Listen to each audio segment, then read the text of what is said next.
Enggan fokus ke Arema FC, pelatih PSIS pilih fokus tim sendiri.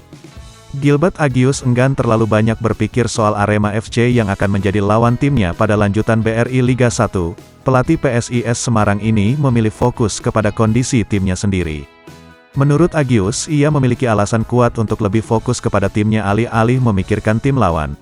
Hal tersebut sambungnya tak lepas dari kondisi skuad Laskar Mahesa Jenar belakangan ini. PSIS Semarang akan menjamu Arema FC pada laga pekan ke-7 BRI Liga 1. Pertandingan ini akan dihelat di Stadion Jatidiri, Semarang. Saat ini PSIS berada di peringkat ke-11 dengan capaian 8 poin dari 6 pertandingan. Di sisi lain Arema FC masih terbenam di dasar klasemen. Mereka baru mengoleksi 2 angka dari 6 laga yang telah dilakoni. Lebih lanjut Agius pun tak mau mengungkap kiat yang akan dipakainya untuk mengantisipasi permainan Arema FC.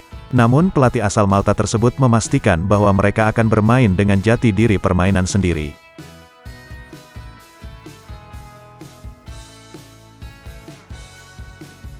Gol tunggal Beto Goncalves bawa Madura United puncaki klasemen. Madura United mengalahkan PSIS Semarang pada pekan ke-6 BRI Liga 1. Pertandingan di Stadion Gelora Bangkalan ini berkesudahan dengan skor 1-0. Kedua tim bermain imbang tanpa gol di sepanjang babak pertama. Gol kemenangan Madura United atas PSIS baru lahir di babak kedua lewat aksi Beto Goncalves. Berkat kemenangan ini Madura United berhasil naik ke puncak klasemen sementara BRI Liga 1 dengan raihan 13 poin dari 6 laga. Sementara PSIS tertahan di peringkat 10 dengan raihan 8 poin. Madura United mencoba langsung tampil agresif sejak awal laga. Sejumlah peluang pun berhasil diciptakan oleh Laskar Sape Kerap. Namun pertahanan PSIS tidak mudah ditembus. Alhasil tidak ada gol yang tercipta hingga turun minum. Madura United akhirnya bisa memecah kebuntuan pada menit ke-81.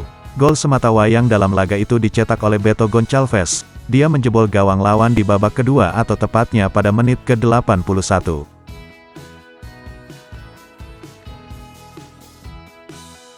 Ketika Witan Sulaiman merasa nyaman.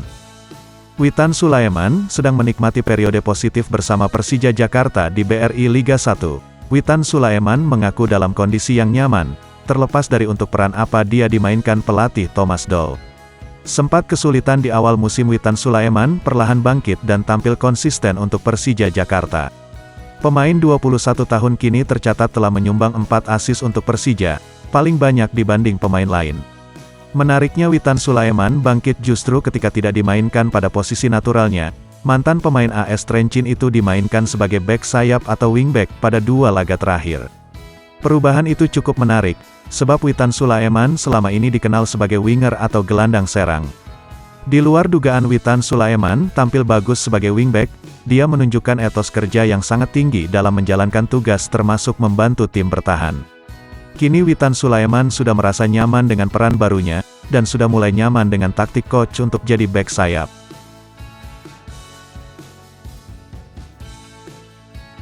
Berkah pulang kampung, Marco Simic sembuh cedera hanya dalam waktu 2 minggu. Marco Simic awalnya diprediksi butuh waktu 6 minggu untuk pulih dari cedera. Namun baru 2 minggu berlalu sang penyerang sudah sembuh dan siap untuk membela Persija Jakarta di BRI Liga 1. Marco Simic mengalami cedera pada laga pekan ke-4 BRI Liga 1 lawan Persita Tangerang. Harusnya Simic masuk starting 9 pada duel tanggal 22 Juli itu. Akan tetapi Simic cedera pada sesi pemanasan. Hasilnya Simic urung masuk starting 9 dan sama sekali tak dimainkan. Setelah itu penyerang asal Kroasia harus rehat dan menjalani perawatan di negaranya. Dia harus pulang ke kampung halamannya. Proses penyembuhan Simic rupanya berjalan sangat cepat, jauh lebih cepat dari prediksi awal. Simic sudah berlatih sejak akhir pekan lalu. Cedera yang didapat Marco Simic sempat membuat Persija ketar-ketir, sebab stok penyerang mereka hanya tersisa Aji Kusuma. Selain Simic yang cedera, Sandi Samosir tak bisa dimainkan karena panggilan dinas di TNI.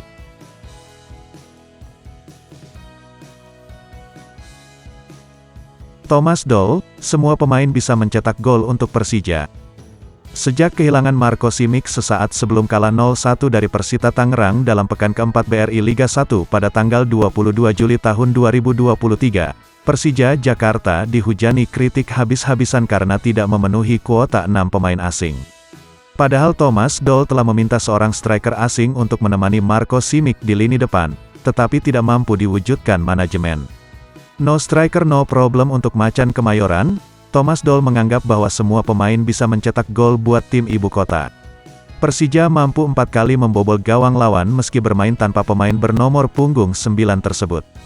Ketika menang 1-0 atas Persebaya Surabaya dalam pekan kelima BRI Liga 1 pada tanggal 30 Juli tahun 2023, gol tunggal Persija dibuat oleh Rio Matsumura yang notabene berposisi sebagai gelandang serang.